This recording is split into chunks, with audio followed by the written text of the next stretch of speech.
Well, look who finally decided to show up. Daniel Brooks, after all these years. Still wearing those plain suits? So tell me, are you still swinging a hammer for a living? I thought he'd own a construction company by now. Guess that dream didn't work out. Good evening, Rachel. That's it? No comeback? Tell me, are you still single? No? No? I'm married. Married? Did everyone hear that? So where is this mystery wife of yours? She's on her way. Sure she is. Well, we'll all be waiting. My grandfather used to tell me something when I was young.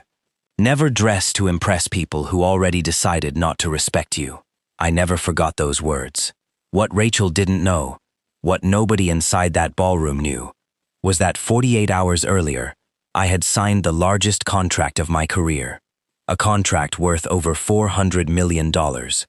Not because I wanted people to admire me, because 22 years of hard work had finally paid off. But that wasn't even the biggest surprise waiting inside that hotel. Not even close. Before we dive deeper, let us know in the comments where you're watching from. We'd love to hear from you. And don't forget to hit that subscribe button so you never miss any of our upcoming videos. My name is Daniel Brooks. I'm 46 years old. I build bridges, literally. Roads, hospitals, schools. Most people never remember the name of the company that built the bridge they drive across every morning. And honestly, I've always preferred it that way. The strongest things in life are usually the ones nobody notices until they're gone. 8 years earlier, I had walked away from a marriage with nothing except an old pickup truck, 2 duffel bags of clothes, and enough self-doubt to last a lifetime. Rachel didn't leave because I was cruel. She didn't leave because I was unfaithful. She left because she said I wasn't becoming successful fast enough. I don't want to spend my whole life waiting for your dreams to happen. Those were her exact words. At the time, I believed her. I thought maybe she was right. Maybe I wasn't enough. Maybe I worked too much. Maybe I dreamed too big.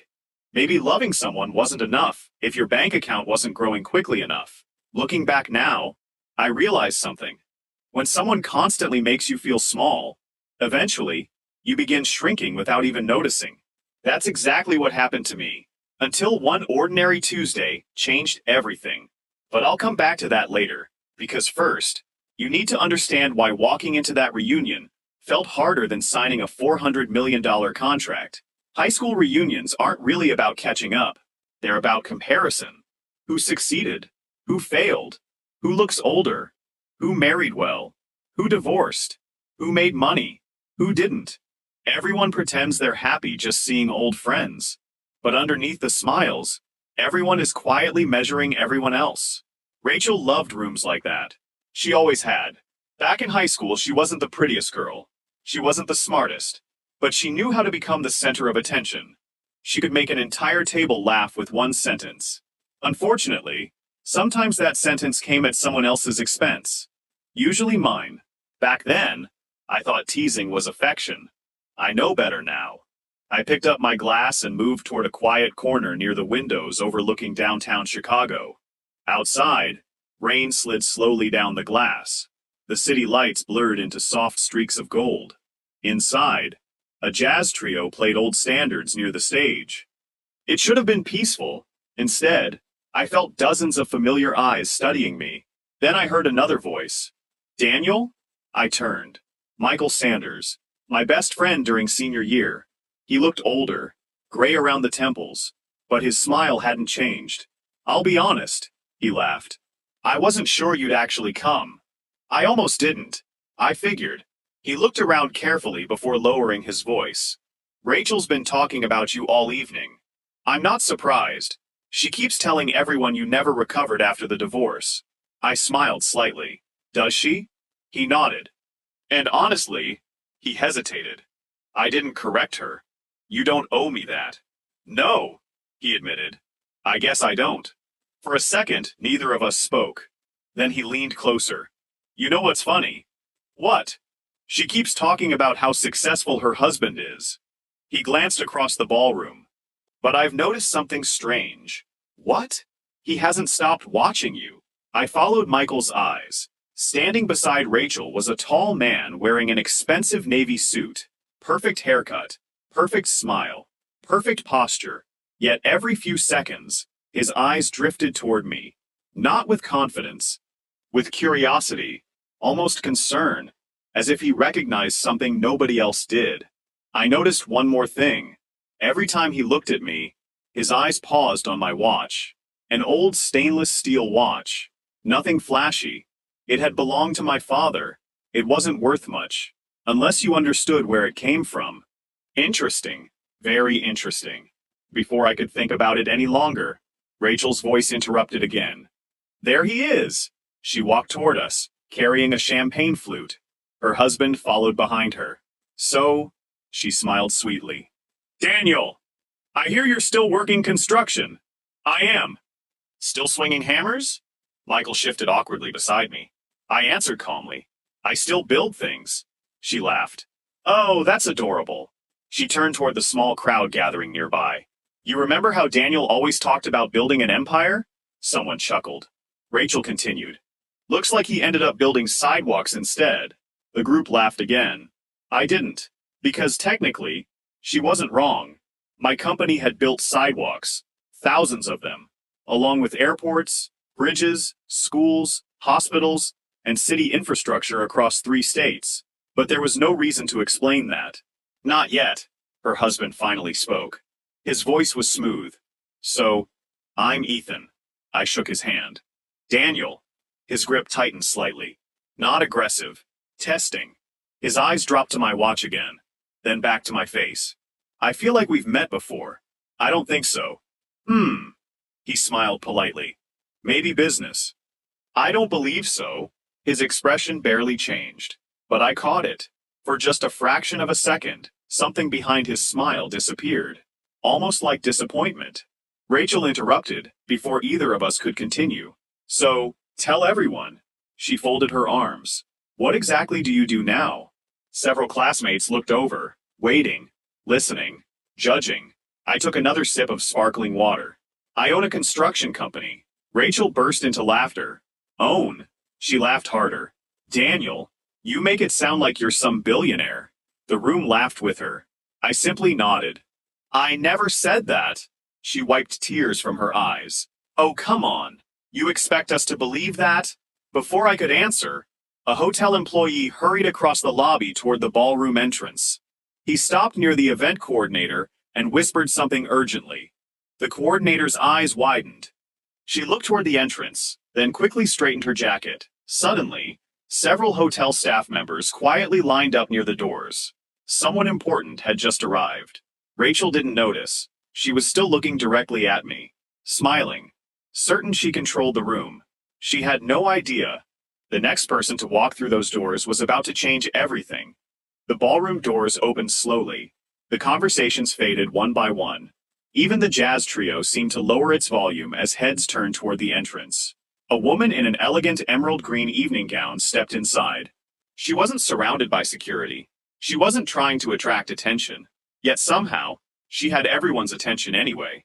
She carried herself with quiet confidence, the kind that never needed to announce itself. The hotel manager hurried forward to greet her personally. Rachel frowned. Who is she? Someone near the front whispered. I know her. Another guest leaned closer. That's Olivia Carter, the president of the Carter Foundation. I heard she funds education and veterans housing projects. Rachel looked impressed for exactly 1 second. Then she shrugged. So? What does that have to do with us? Nothing. At least, that's what she thought. Across the room, Ethan's expression changed. His eyes widened. Not because he recognized Olivia, because he recognized who she was looking at. She wasn't looking toward the stage. She wasn't looking toward the reunion committee. She wasn't greeting classmates. She was looking directly at me. She smiled. Warm. Genuine. The kind of smile you save for someone who already feels like home. My phone vibrated. One message. Running a few minutes late. Don't let Rachel get under your skin. I'm almost there. I smiled without realizing it. Rachel noticed. What are you smiling about? Nothing. Oh, come on.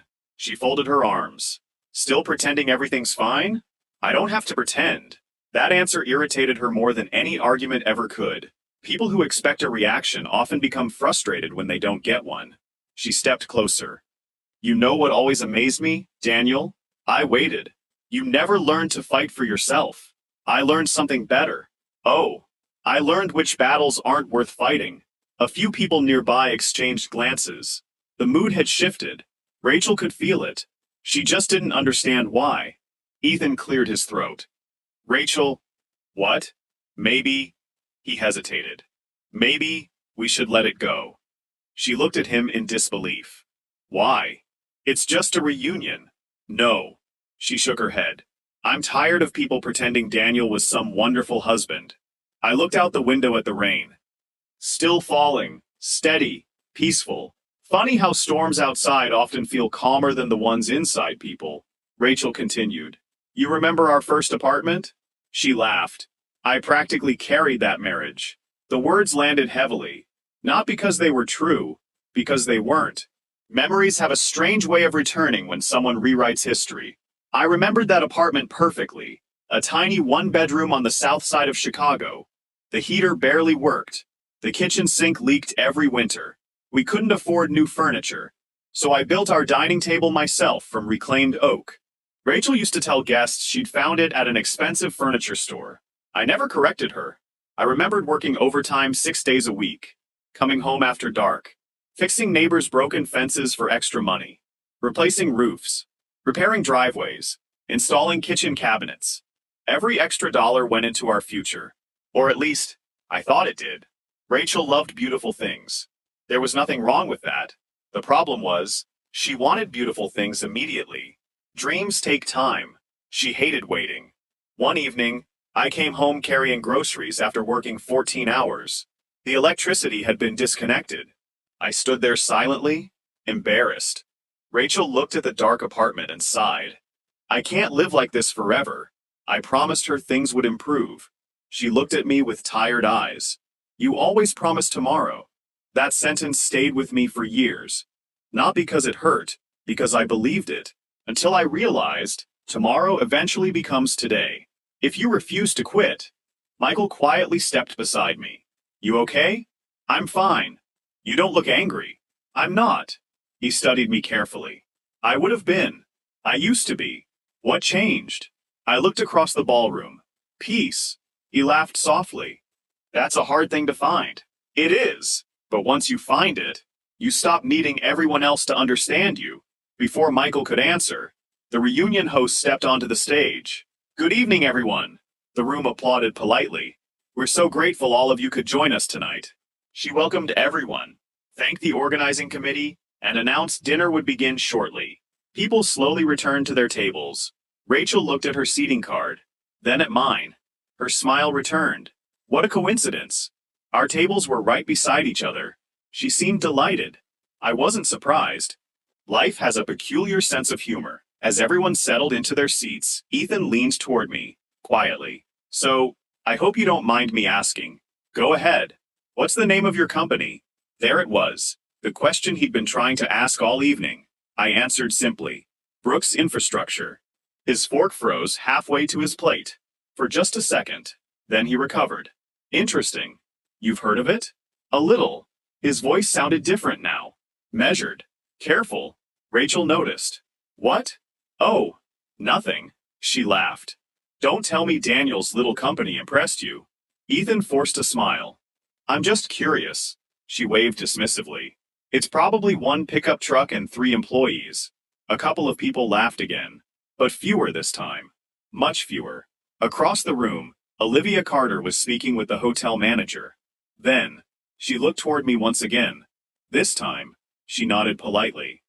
Not the polite nod you give a stranger, the respectful nod you give someone you know. Ethan saw it. His face became noticeably paler.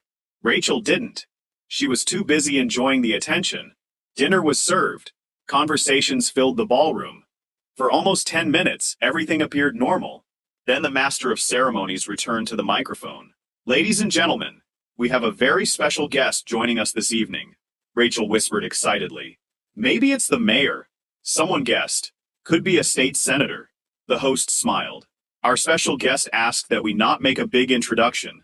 A few people laughed, but she insisted on recognizing someone here tonight whose work has quietly changed thousands of lives across the city. My heart skipped once, only once, because suddenly, I knew exactly where this was going. I glanced toward the entrance. Still no sign of my wife. She had texted that she was close, very close. Good, because if this happened before she arrived, Rachel would never believe what came next. The host looked down at the card in her hands, then back toward the audience. I believe Mr. Daniel Brooks is with us tonight. The ballroom fell completely silent. Every head turned toward me. Rachel blinked. Once, twice, then laughed nervously. There must be another Daniel Brooks. The host smiled. No. She looked directly at me. The founder of Brooks Infrastructure. Even Ethan slowly lowered his eyes, because he already knew. Rachel was just beginning to find out, and the biggest surprise of the night still hadn't walked through the door. For several long seconds, no one moved. No one spoke. The only sound in the ballroom was the soft clink of silverware being set down on china plates. Rachel stared at me, then at the host, then back at me again. She forced a laugh. There has to be some mistake. The host smiled politely. No mistake. She looked toward the entrance. Our guest specifically asked to recognize Mr. Daniel Brooks tonight. The room erupted into whispers. That's him? I've heard of Brooks Infrastructure. Didn't they just win that state transportation project? I think so. I had no idea. Rachel's smile began to fade. She looked at Ethan. Say something. Ethan didn't answer. Instead, he kept staring at me. Finally, he spoke quietly. I know Brooks Infrastructure. Rachel let out a relieved breath. See? I told you it wasn't his. Ethan slowly turned toward her. No. His voice was calm. It is. The words seemed to suck the air out of the room. Rachel blinked. What? I've seen his company's name on municipal bid reports. He swallowed. They're one of the largest privately owned infrastructure firms in the Midwest. Someone at the next table whispered, My brother works on one of their bridge projects. Another person added, I drove past one of their construction sites last month. A third classmate leaned toward her husband. They've built hospitals too. The whispers spread across the ballroom like ripples across still water. Rachel looked completely lost. But she looked back at me. I never what? You never told anyone. There wasn't much to tell. Her eyebrows pulled together. You own all of that? I help lead a lot of good people. It was the only answer I gave. Because it was the truth. And no company is built by one person. Never. The applause started near the front of the ballroom. One table, then another. Within moments, nearly the entire room was clapping. Not loudly. Respectfully, I stood, nodded once, then sat back down. No speech, no dramatic smile, no victory lap. Rachel couldn't understand it. If she had been in my position, she would have stood on that stage for 10 minutes. She would have listed every accomplishment, every award, every success.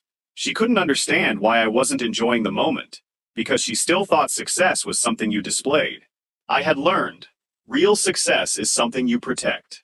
The applause slowly faded. Then the ballroom doors opened again. This time, everyone turned automatically. A woman stepped inside, wearing a deep navy blue gown that caught the warm light from the chandeliers. She wasn't dressed to impress. She simply looked elegant, confident, graceful. Her dark curls rested gently across one shoulder. She paused just inside the entrance, scanning the room. The moment her eyes found mine, her face softened. She smiled. There she is. Rachel followed my gaze. Her smile disappeared completely. The woman walked across the ballroom with quiet confidence. People instinctively stepped aside without realizing they were doing it. When she reached me, she placed one hand gently on my shoulder. I'm so sorry, sweetheart. Her voice was warm. The board meeting ran longer than expected. I smiled. I figured. She leaned down and kissed my cheek. I hope I didn't miss too much. Only the opening act, she laughed softly. I'll try to catch the second half. The ballroom had become completely silent again. Rachel stared. Her champagne glass trembled slightly in her hand. She could barely form the words. The woman turned politely toward her. Hello, my name is Grace Brooks. She extended her hand. I'm Daniel's wife. Rachel didn't move. For several seconds, she simply stared at Grace's hand, then slowly shook it. Oh. Her voice sounded strangely small. I didn't know. Grace smiled kindly. Most people don't. Rachel looked at me, then back at Grace, then at our wedding rings. Real, worn, comfortable, not brand new, not for show. The room buzzed with quiet conversation. One of Rachel's friends whispered, "They actually look happy." Another replied, "Look how they look at each other." They weren't talking about expensive clothes, or jewelry, or appearances. They were talking about something much harder to fake: peace. Grace pulled out the chair beside me. I hope you haven't let anyone bully you while I was gone. She smiled playfully.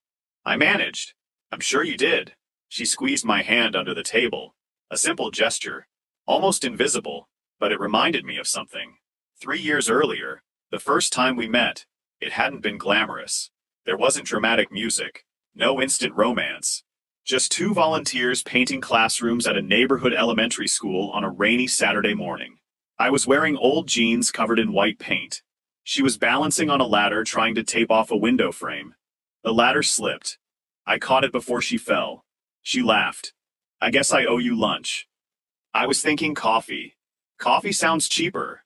I laughed. You're practical. I've always preferred practical.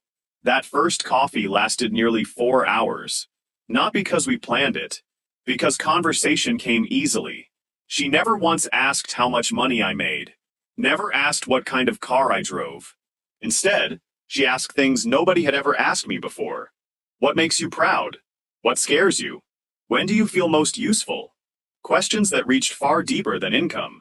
Months later, when she finally visited one of my construction sites, she stood quietly watching workers pour concrete. I apologized. I'm sorry, this probably isn't very exciting. She smiled. I think it's beautiful. I looked at her, surprised.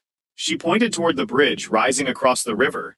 Thousands of families will cross this every day. She slipped her hand into mine. You don't just build bridges. You build people's lives. That was the moment, I knew. Back in the ballroom, Rachel was still staring, almost as though she couldn't reconcile the woman sitting beside me with the man she thought she knew. Grace noticed. She turned toward Rachel with genuine warmth. It's nice to finally meet you. Rachel forced another smile. You too. But the confidence was gone. Completely gone. Then Grace looked toward the stage. Oh, I almost forgot. She reached into her handbag. I have something for you. She handed me a large cream-colored envelope. I looked at her. Now? She nodded. It arrived while I was driving here. I recognized the return address immediately. My attorney's office, the final documents.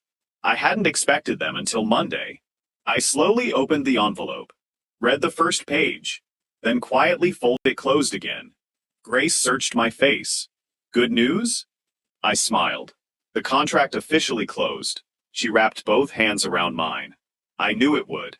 Neither of us noticed that Ethan had gone completely pale. He wasn't looking at me anymore. He was looking at the logo printed on the corner of the document, because he recognized it. And whatever he had just realized terrified him. He slowly pushed his chair back from the table, as if suddenly he no longer wanted to be sitting anywhere near me. Ethan's chair scraped softly against the ballroom floor. It wasn't loud, but in a room that had suddenly grown quiet, it sounded much louder than it should have. Rachel looked at him. Where are you going? He cleared his throat. I just need some air. She frowned. Now? He nodded without meeting her eyes. I'll only be a minute. He walked away quickly. Too quickly. Grace watched him leave before leaning toward me. Does he know you? I don't think we've ever met. She studied his back as he disappeared through the ballroom doors. He acted like he recognized that contract. I noticed.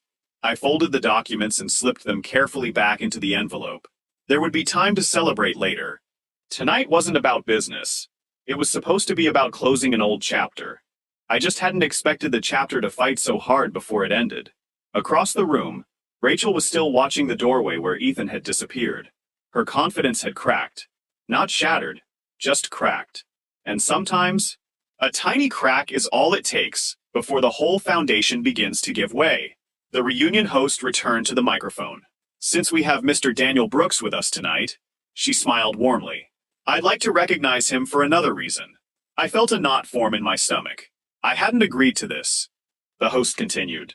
Many of you know our alumni scholarship program has helped dozens of students attend college over the last several years. People nodded. Everyone knew about the scholarship. Every reunion included a short presentation about it. What almost no one knew was who paid for it. The host looked directly at me. For the past 6 years, the primary donor behind that scholarship has chosen to remain anonymous. A murmur swept through the room. Rachel looked mildly interested. Then the host smiled. Tonight, with his permission, she looked at me apologetically. I hope you'll forgive me. I already knew what was coming. There was no stopping it now, she continued. The person responsible for helping over 80 students pursue their education is sitting with us tonight. Silence. She took a slow breath. Mr. Daniel Brooks. The room froze. Then, a wave of astonished whispers spread from table to table. No way! It was him? I always wondered who funded it. My niece received one of those scholarships. I had no idea. One older teacher who had retired years ago placed her hand over her heart. Tears filled her eyes. I remember those students. Grace gently squeezed my arm. I know you didn't want anyone to know. I still don't. Rachel looked as though someone had pulled the floor out from beneath her. You paid for that? I nodded once. Why? The question surprised me. Why? She repeated it. You never told anyone. I smiled faintly. Helping people doesn't become more meaningful because more people hear about it. She stared at me, unable to answer. Years ago, that conversation would have ended differently. Back when we were married, recognition mattered. Every promotion had to be announced. Every expensive purchase had to be photographed. Every compliment had to be repeated. I used to think that was normal. Then I met Grace. One winter evening, not long after we started dating, I noticed she'd written a check to help repair the roof of a local veterans center. She folded the receipt and quietly placed it inside a drawer. I asked her why she didn't tell anyone. She smiled. If kindness needs applause before it happens, it probably isn't kindness. That sentence stayed with me. The same way my grandfather's words had years earlier. The strongest people I had ever known were also the quietest. A server approached our table. Mr. Brooks? Yes? There are 2 gentlemen asking if they may speak with you privately. I looked toward the ballroom entrance. 2 men in tailored suits stood waiting. One of them I recognized immediately. My attorney. The other? Deputy Commissioner Harold Whitmore, from the Chicago Department of Transportation. Grace raised an eyebrow. They came here? They weren't supposed to. Rachel followed my gaze. Her face turned white. The deputy commissioner? Here? For me? I excused myself and walked toward them. The ballroom buzzed behind me. As soon as I reached them, Harold smiled broadly. Daniel. He extended his hand. I hated interrupting your reunion. No problem. I just wanted to personally congratulate you. He shook my hand firmly. The city council officially approved everything 20 minutes ago. My attorney handed me another folder. Everything's finalized. Harold smiled. I've been in public infrastructure for nearly 30 years, and I can honestly say, we've never worked with a company that delivered projects with more integrity. Those words meant more to me than any contract ever could. Money comes, money goes. Your reputation, that's what remains. I appreciate that. Harold glanced toward the ballroom. I suppose your classmates don't know yet. I laughed quietly. They're starting to. He smiled knowingly. Well, they're about to know a little more. Before I could ask what he meant, someone behind us spoke. I knew it. We turned. Michael had walked over. He looked from me to Harold, then back again. You really did it. I tried. No. Michael shook his head. You didn't just make money. He looked genuinely emotional. You became exactly the man you always talked about becoming. His words hit me harder than I expected. Not because they praised me, because they reminded me of a younger version of myself. The kid who stayed after school sketching bridges in the margins of his notebooks. The young man who believed hard work would eventually matter. For a long time, I thought that kid had disappeared, Maybe. He had just grown up. Back at the table, Rachel watched every second. Grace noticed. She's unraveling. I know. You okay? I will be. Grace slipped her hand into mine again. You already are. As we walked back toward the table, I noticed Ethan standing just outside the ballroom doors. His phone pressed tightly against his ear. His voice was low, urgent, anxious. The moment he saw me looking, he ended the call immediately.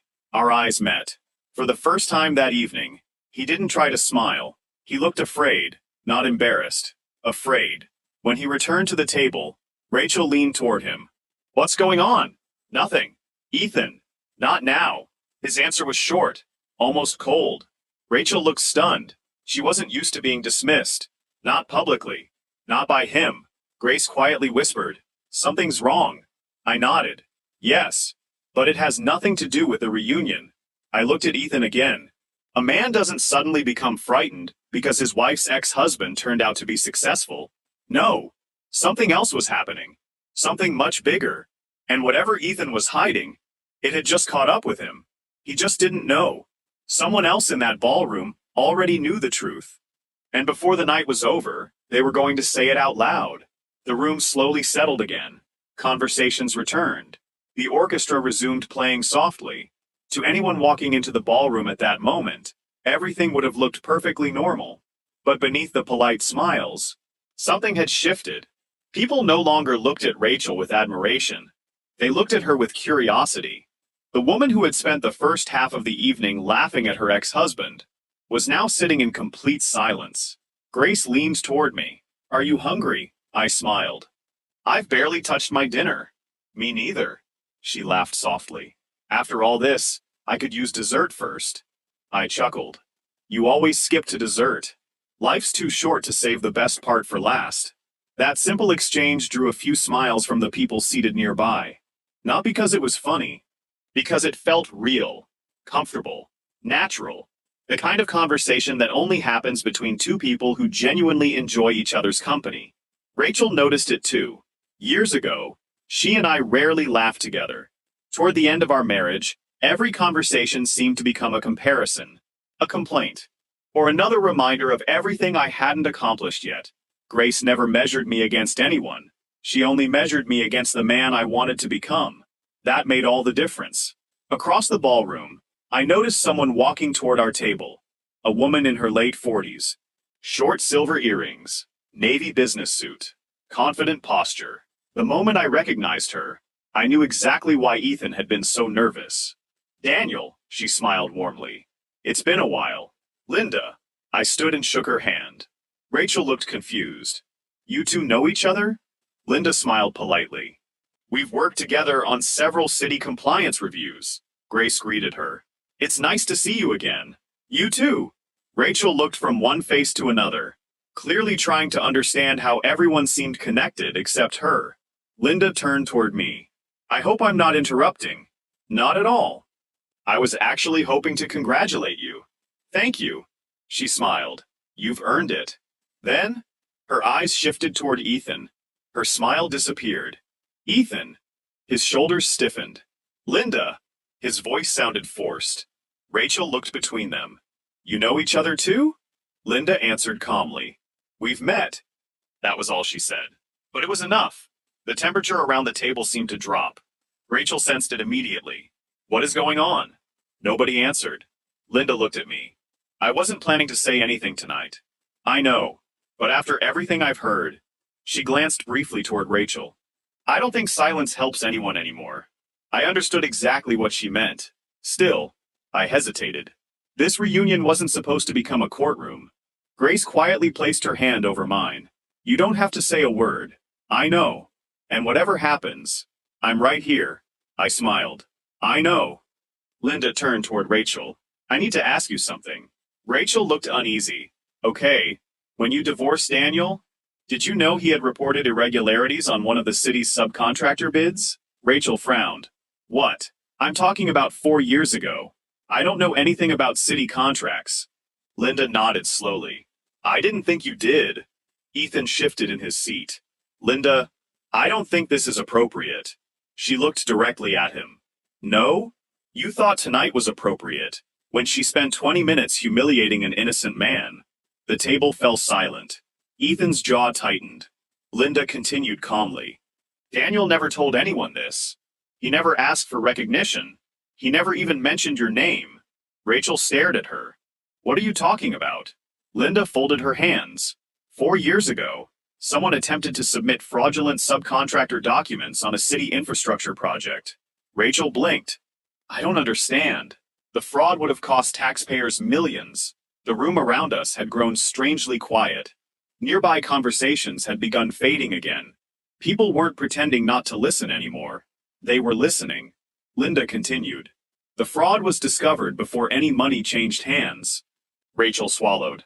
What does that have to do with Daniel? Linda looked at me. He found it. I shook my head gently. My team found it. She smiled. And your first instruction was? She looked back at Rachel. Fix the problem without embarrassing anyone publicly. Rachel slowly turned toward Ethan. What is she talking about?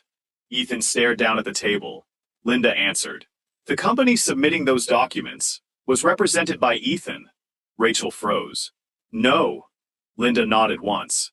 The paperwork never reached court because Daniel refused to make a public spectacle out of it. I remembered that day clearly. My legal team had gathered in the conference room. One attorney had recommended filing criminal complaints immediately. Another wanted a press conference. I had refused both. Correct the paperwork, protect the taxpayers, and move on. That had been my decision. Not because I wanted to protect Ethan, because I didn't believe destroying someone's reputation should ever become entertainment. Rachel's breathing became shallow. She looked at Ethan. Tell me she's wrong. He didn't answer. Ethan, tell me. Still nothing. Grace quietly squeezed my hand beneath the table. She could feel the tension building. Rachel's voice cracked. You told me. You said it was a misunderstanding. Ethan finally spoke. It wasn't exactly fraud. Linda raised an eyebrow. It absolutely was. It never happened. It never happened because Daniel's company caught it before it could. Rachel stared at Ethan. The man she had defended for years wouldn't even look her in the eye. Around the ballroom, people had stopped eating. The orchestra had quietly finished their song. Even the servers had slowed their pace. No one wanted to interrupt what was unfolding. Rachel whispered, You lied to me. Ethan rubbed his forehead. It was years ago, so you lied. I handled it. You lied. Her voice grew louder. You looked me in the eye and told me everything was fine. He finally looked up.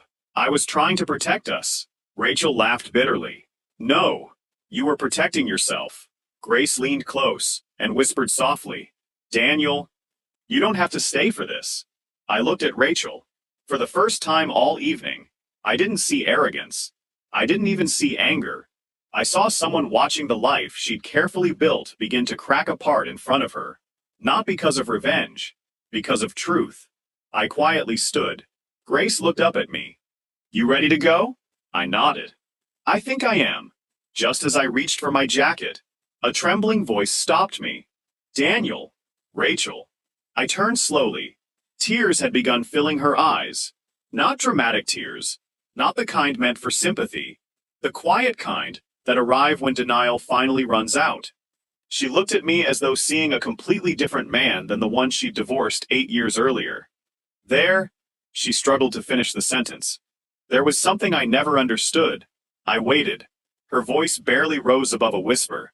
Why, after everything I said to you, did you never try to destroy me? The ballroom became so silent, you could hear the rain tapping softly against the tall hotel windows. I looked at Rachel for a long moment, then answered with the simplest truth I knew, because becoming the man you accused me of being would have been the only way you truly won. Rachel lowered her head, and for the first time that entire evening, she had no words left. No one spoke. Not Rachel, not Ethan, not even the classmates who had spent the first half of the evening laughing at my expense. The ballroom had become so quiet that the rain outside sounded louder than the conversations inside. Rachel slowly sat back down. Her shoulders, once held so high with confidence, seemed to collapse under a weight no one else could carry for her. Ethan reached for his jacket. We should leave. Rachel didn't move. We're not finished. We are. His voice was flat, cold. He wasn't trying to comfort her anymore. He was trying to escape. She looked at him, disbelief filling her eyes. "You're just leaving?" he sighed.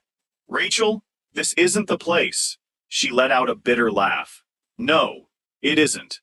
She stood slowly, then looked around the ballroom. 20 minutes earlier, she had been the loudest voice in the room. Now, no one would even meet her eyes. A few classmates quietly looked away. Others pretended to focus on their coffee. Some simply watched in silence, not with satisfaction, with sadness. Because public humiliation rarely feels as entertaining when it's real. Rachel turned back toward me. "I spent years convincing myself I made the right decision." She laughed softly through her tears. "I told everyone I left because I deserved better." She paused. "But the truth," she looked down at the floor, "the truth is, I was impatient. I wanted success before it had time to grow." Her words weren't dramatic. They were tired. Like someone who had been carrying the same lie for years, and finally no longer had the strength to hold it. I confused money with character. She looked at Grace, and I confused kindness with weakness. Grace remained quiet. She didn't need to say anything. Sometimes, silence is the kindest response. Rachel looked back at me. "I kept waiting for someone to make me as happy as I thought you never could." Another small laugh escaped her. "I never realized happiness isn't something another person hands you." She wiped her eyes. "You build it." I nodded. "Yes, you do." Across the room, Michael quietly stood and raised his glass. To second chances. Several classmates lifted theirs. Not for revenge. Not for victory. For growth. For peace. For the people we become after life humbles us. A soft ripple of applause followed. Grace smiled. "I like your classmates better now." I laughed. "So do I." At that moment, the reunion host walked over carrying an old photo album. "We found these in storage." She placed it gently on our table. "It's from senior year." Curious, we opened it. There we were, 17 years old, standing in front of the old gymnasium, laughing, dreaming, believing adulthood would be simple. Rachel looked at one photograph for a long time. It showed all of us volunteering to rebuild a neighborhood playground after a summer storm. I was covered in sawdust. She was painting a swing set. Michael was holding a toolbox upside down. Everyone laughed. Rachel smiled through fresh tears. "I remember that day." "So do I." She looked at me. "You were always building something." I nodded. "I still am." She gently closed the album. "I'm sorry." The words were simple. No excuses. No explanations. Just, "I'm sorry." I believe she meant them. Forgiveness isn't forgetting. It's deciding that someone else's worst moment won't become the center of your future. I smiled gently. "I forgave you a long time ago." She looked surprised. "You did?" I had to. For me, not for you. A tear rolled down her cheek. "I don't deserve that." "Maybe not," I answered honestly. "But forgiveness isn't earned. It's given." Grace slipped her arm through mine. The warmth of her hand reminded me of everything that truly mattered. Not the applause, not the contract, not proving anyone wrong. This, standing beside someone who chose me every single day. The reunion slowly returned to life. People began talking again, laughing again, but differently, more gently. Several classmates came over to shake my hand. Others thanked me for the scholarship program. One retired teacher hugged me with tears in her eyes. "You've made us proud," I smiled. "You helped build me first." She laughed. "Maybe. But you did the hard part." As the evening came to an end, Grace and I walked toward the hotel entrance. The rain had stopped. The streets of downtown Chicago glistened beneath the streetlights. The cool October air felt fresh, almost new. I held the door open for Grace. She smiled. "You always do that." "My grandfather would have been disappointed if I didn't." She laughed. "I think I would have been too." We reached the car but didn't get in immediately. Instead, we stood quietly looking at the city. After a few moments she asked, "Do you regret coming tonight?" I thought carefully before answering. "No." "Why?" "Because for years I believed I needed tonight." I smiled. But I was wrong. She tilted her head. "What do you mean?" "I didn't need anyone in that ballroom to finally understand me." I only needed to stop wondering if they ever would. She nodded. That's a big difference. It is. As we drove home through the quiet streets, I thought about something my grandfather used to tell me whenever a building was finally completed. He'd wipe the dust from his hands, look at the finished work, and say, "People admire the paint, but it's the foundation that keeps the house standing." For years, I thought success was the paint, the promotions, the contracts, the recognition. Now I knew better. Character is the foundation. Integrity is the foundation. Patience is the foundation. Love is the foundation. Everything else is decoration. When we arrived home, the porch light glowed warmly against the night. Grace unlocked the front door. Our golden retriever, Cooper, hurried over with his tail wagging wildly. Grace laughed. At least somebody thinks we're celebrities. I knelt to pet him. I'll take this welcome over a ballroom any day. Inside, she went to the kitchen to make tea. The familiar sound of the kettle filled the house. Peace. Real peace. The kind that doesn't depend on applause. As I looked around our home, I realized something. The greatest victory of the night wasn't watching Rachel discover the truth. It wasn't hearing the applause. It wasn't signing another contract. The greatest victory was coming home to a life I no longer felt the need to explain. If this story touched your heart, remember this. People may underestimate your potential. They may laugh at your dreams. They may walk away before they ever see the harvest. Let them. Keep building anyway, because one day, you'll discover something far more valuable than proving them wrong. You'll discover that the life you quietly built has become stronger than their opinion ever was. And when that day comes, you won't need revenge. You'll already have peace,